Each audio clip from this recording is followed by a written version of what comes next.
we've got things backwards in our culture. We're thinking, at least in part, why aren't there more women in positions of power? Wrong question.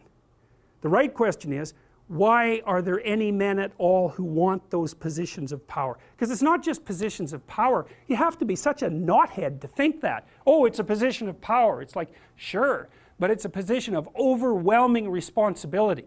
And if you make mistakes, you're done. Right? It's not like you occupy that position of power and everyone does what they're told all the time and your life is easy. It's like, forget about that. People are on your case to do exactly the right thing all the time, 100% of the time.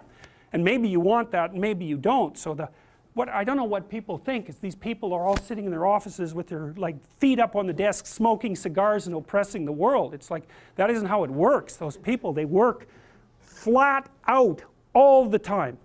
So, and it's fine if that's what you want, and some people are like that. They're hyper-industrious people, right, from a trait perspective, no matter where you put them.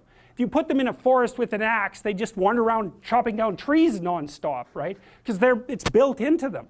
But if you want to have a balanced life, and you should want that, you know, because the other thing you'll find, and this is God's gospel truth, is that the older you get, if you have any sense at all, the more important your family is to you.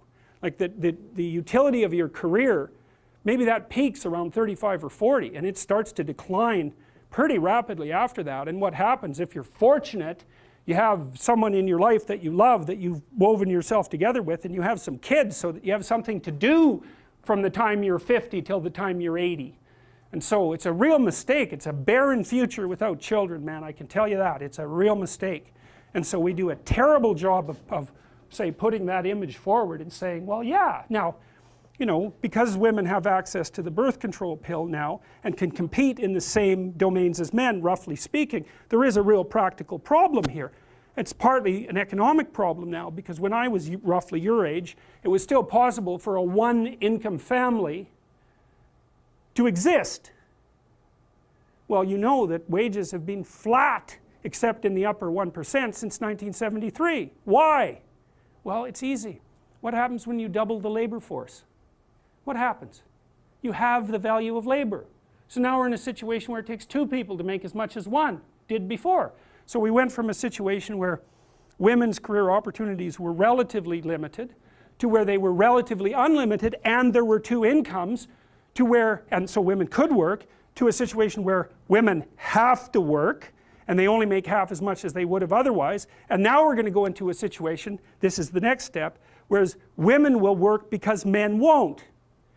And that's what's coming now. So there was an economist article showing that 50% now of boys in school are having trouble with their basic subjects.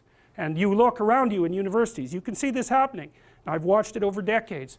I would say 90% of the people in my personality class are now women. There won't be a damn man left in university in 10 years, except in the STEM fields. And it's a complete bloody catastrophe. And it's a catastrophe for women, because I don't know where the hell you're going to find someone to have a, you know, to marry and have a family with if this keeps happening.